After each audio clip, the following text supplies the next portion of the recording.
नमस्कार दोस्तों, हम आपको बताते हैं कि किस तरह वशीकरण किया जाए। किस तरह वशीकरण के माध्यम से आप किसी को अपना बना सकते हैं। कोई आपसे रूठ गया है, नाराज़ है या किसी से कोई काम आप करवाना चाहते हैं तो किस तरह आप उसे अपना बना सकते हैं, किस तरह आप उस व्यक्ति से अपना काम करा सकते हैं। लेकिन ये सब आप तभी कीजिएगा तब आप इस बात के लिए श्योर हों कि आपको उस व्यक्ति को वश में करना है। तभी आप इस वशीकरण विधि का या किसी भी वशीकरण विधि का प्रयोग कीजिएगा, क्योंकि कई वशीकरण विधि ऐसे होती हैं जो बहुत ही प्रचंड होती हैं। जैसे जो विधि मैं आपको बताने जा रही हूँ, ये एक प्रचंड वशीकरण विधि है जिसका प्रयोग अगर आपने गलत मंशा से किया तो ये आगे चल के आपको बहुत कुछ भुगतना भी पड़ सकता है। वो व्यक्ति फिर आपसे दूर ही नहीं होगा, फिर आप कुछ ऐसा तरीका ढूंढेंगे कि वो व्यक्ति आपसे दूर हो जाए। तो इससे अच्छा ये है कि आप पहले इस बात के लिए श्योर हो जाएं कि आप उनसे प्रेम करते हैं या फिर आपको उनसे काम कराना ही है, तभी आप उस व्यक्ति को अपने वश में करें। तो आइए मैं आपको बताती हूँ कि आपको किसी को वश में करने के लिए कम से कम सामग्री में किस तरह आप किसी को वश में कर सकते हैं। तो शुरू करते हैं और सबसे पहले मैं आपको सामग्री ही बता देती हूँ जो सामग्री हमें चाहिए। तो दर्शकों, सबसे पहले हमें चाहिए उस व्यक्ति का इस्तेमाल किया गया कपड़ा। वो कपड़ा कुछ भी हो सकता है। और हमें चाहिए एक लाल कलम। जी हाँ, एक लाल कलम, लाल मार्कर, कुछ भी आप ले सकते हैं जिसकी सहायता से आपको उस व्यक्ति को वश में करना है। और करना क्या है, आपको लाल मार्कर की सहायता से उस कपड़े पर उसका नाम लिखना है। और नाम बहुत छोटे अक्षरों में लिखना है, बहुत छोटे अक्षरों में। जैसे इस कपड़े पर हमने यहीं कहीं उनका नाम लिख दिया।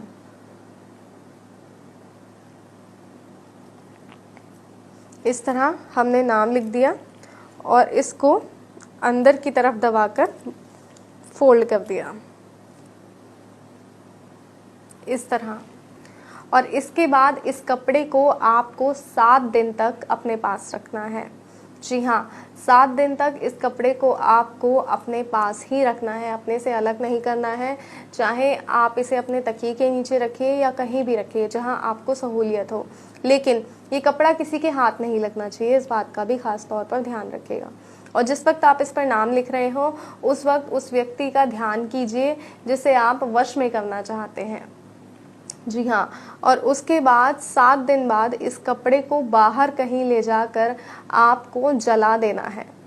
इसकी राख को आपको अपने पैरों से कुचलना है, अपने पैरों से मसल देना है। जैसे ही आप इसकी राख को, इस कपड़े की राख को, जले हुए कपड़े की राख को आप अपने पैरों से मसलेंगे, वो व्यक्ति पूरी तरह आपके वश में हो जाएगा। जी हाँ, ये एक सरल और सटीक तरीका है किसी व्यक्ति को पूरी तरह अपने वश में करने का।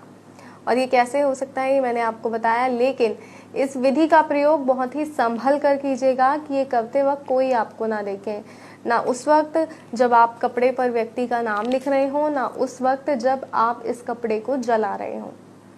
जी हाँ, दोनों ही चीज़ों में आपको ध्यान रखना है कि आपके आसपास कोई ना हो। अपने घर से बाहर जाकर आपको इस कपड़े को जलाना है और इसकी राख को अपने पैरों से मसल देना है। जैसे ही आप इसकी राख पैरों से मसलेंगे, वहाँ वो व्यक्ति आपकी ओर खिंचा चला आएगा।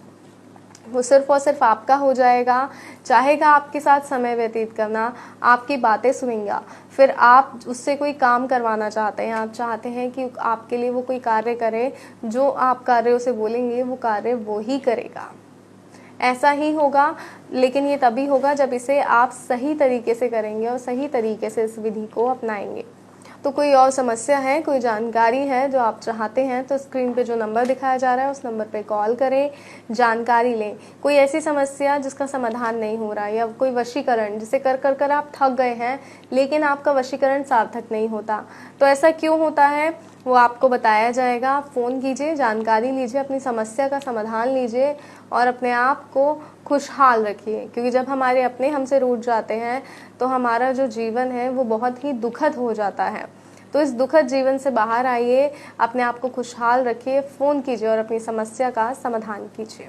फिलहाल दीजिए इजाज़त, फिर हाजिर होंगे एक और नए तरीके के साथ। जय माता दी।